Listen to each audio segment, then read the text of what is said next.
Ronaldo, sempre um prazer tê-lo aqui conosco no canal do Boi, no Agricultura BR.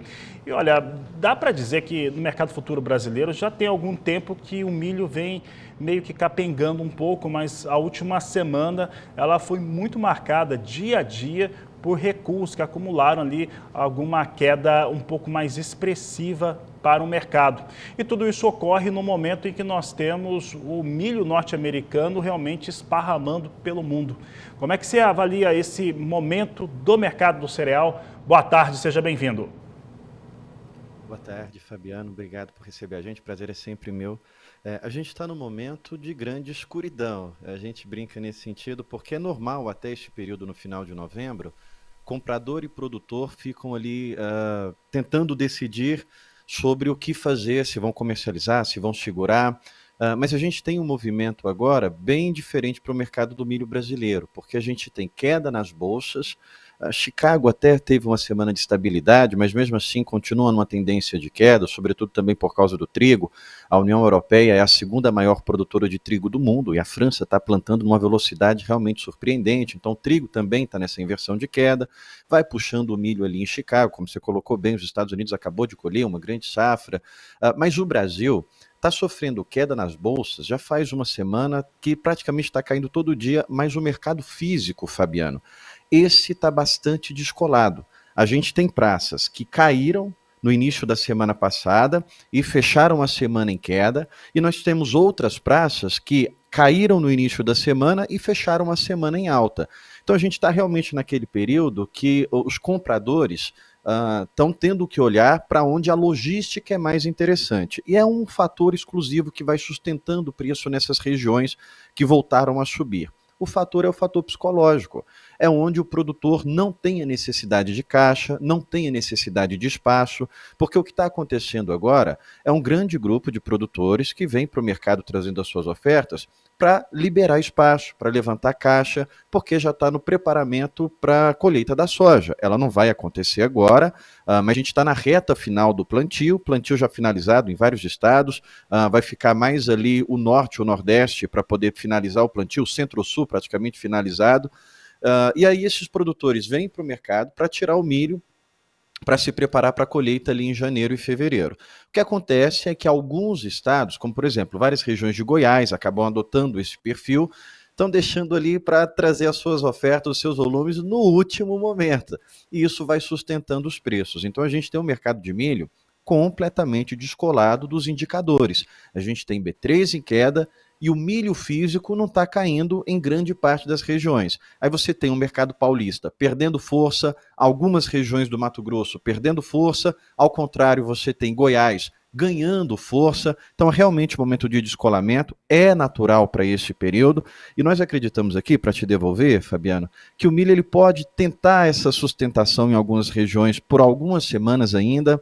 Já deu uma barrigada, vai ficar tentando se manter até ali dezembro, janeiro, mas olhando para preço futuro, olhando para preço de 2025, eu não vejo sustentação dos preços a partir de março. Claro que vai depender do clima para a safrinha, a gente está olhando para um cenário razoável de clima. Se o clima não apresentar nenhum problema, eu acho difícil o milho continuar se sustentando a partir de março, Fabiano.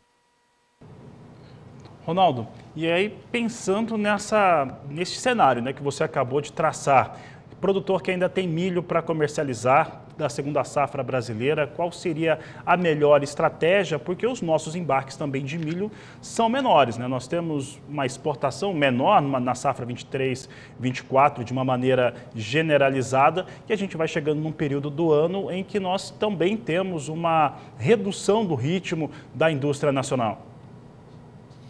É interessante esse movimento da indústria interna, porque a gente está tendo agora uma redução nas exportações, porque antes a gente tinha um comprador interno retraído e as exportadoras pagando preços até R$ 4 acima da paridade, pagando bem, levaram grandes volumes.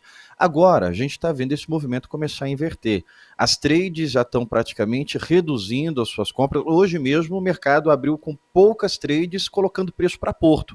Eu não vou citar nomes aqui, mas a gente tinha praticamente uma trade dizendo, ó, quero comprar, e os embarques já mais alongados, embarques só a partir de janeiro.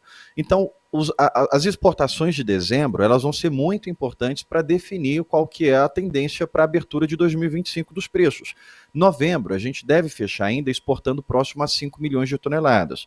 Só que uma coisa que começa a chamar a atenção é o line-up de agora, porque o nomeado para o line-up está em torno de 5 milhões de toneladas para novembro. Só que o embarcado ainda está abaixo de 4, então tem 5 milhões que está registrado ali que vai sair, mas só saiu 3, então pode ser que saia menos. Dezembro começou com o embarcado bem pouco ainda em relação ao que novembro começou para esse período. Então nós vamos ter que ver se as exportações vão continuar com ritmo forte ou se de fato elas já estão tirando o pé. Pelo que nós estamos acompanhando das negociações de agora, as exportadoras já não estão com tanto apetite, com tanta agressividade para grandes volumes a partir de dezembro.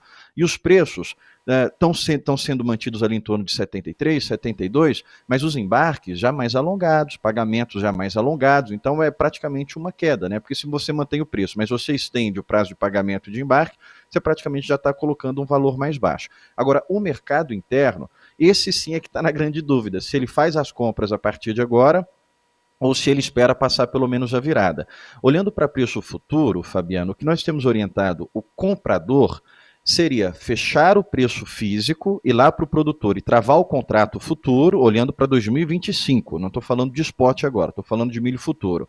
Ir lá e travar o preço futuro com o comprador. Comprei 50 mil sacas do seu João, vendo este milho na bolsa e fica ali protegido. O produtor que ainda não está querendo fazer as suas vendas, a situação oposta do produtor, ele não quer vender o milho físico, ele tem que estar com pelo menos algum volume protegido ali na B3, porque olhar para preços de 2025, a gente vai ter um período de pressão muito grande olhando para os nossos concorrentes, Argentina, Ucrânia, os Estados Unidos. Agora, para o milho disponível, a gente tem essas regiões que estão se sustentando, Fabiano, sobretudo por causa do consumo interno, muitas deles das usinas. A gente ainda tem um apetite de usina de etanol e está mantendo esses preços interessantes para algumas regiões. Então, as regiões que são pautadas pelos preços das usinas, vai acompanhando ali conforme a gente vai passando as indicações de preço de porto, mas vai acompanhando o que a usina está pagando, porque a gente já viu em vários momentos as usinas pagarem preços melhores para o mercado interno, mas com bastante atenção para os preços a partir de março, porque até março a gente acredita que o preço vai tentar se manter, vai tentar se sustentar, por causa de uma série de fatores, por causa da soja que ainda está finalizando, porque a colheita da soja vai tomar muito espaço, mas a partir dali a gente já vai estar passando por uma alta de frete, a gente já vai estar passando pelo fechamento das exportações e a gente vai estar concorrendo com o mercado internacional muito abastecido. Aí eu já não acredito que os preços consigam se sustentar mais. Mas até lá vai olhando com bastante atenção, sobretudo o mercado spot e mais ainda o mercado futuro, Fabiano. Ronaldo, agora mudando de tema para falar de soja, nós temos uma lavoura brasileira que está em fase de término de implementação e temos algumas preocupações, né? A gente olha para o mercado inclusive vinha sinalizando alguma coisa positiva, mas tem muito produtor preocupado, né? No sul do Mato Grosso do Sul, nordeste do estado do Paraná, preocupações, até uma partezinha de São Paulo ali está mais seco, mas não tem tanta área de soja assim. Até o Rio Grande do Sul tem áreas que não estão tão legais assim em termos de umidade de solo. Como é que esse cenário, que é real e também o que podemos ter em queda de produtividade, pode influir nos negócios com a oleaginosa aqui no Brasil? Infelizmente, Fabiano, não é o que o mercado ainda colocou no preço. O Rio Grande do Sul está com cerca de 60% da área plantada, Santa Catarina quase 80% da área plantada. Só que quando o mercado olha para Paraná já finalizado, Mato Grosso já finalizado, Goiás praticamente finalizado, Mato Grosso do Sul já finalizado, então os grandes produtores ali do centro-sul, a maioria já finalizado, com exceção do Rio Grande do Sul, que é um grande produtor, mas já passou da metade. Hoje o mercado ainda não colocou na conta esses problemas. E o entendimento está sendo que são problemas pontuais e não um problema macro que vai apontar uma quebra na produção brasileira. Infelizmente é assim que o mercado trabalha, porque o clima, até para ficar fácil para quem está acompanhando a gente entender qual que é a reação do mercado quando se fala de clima.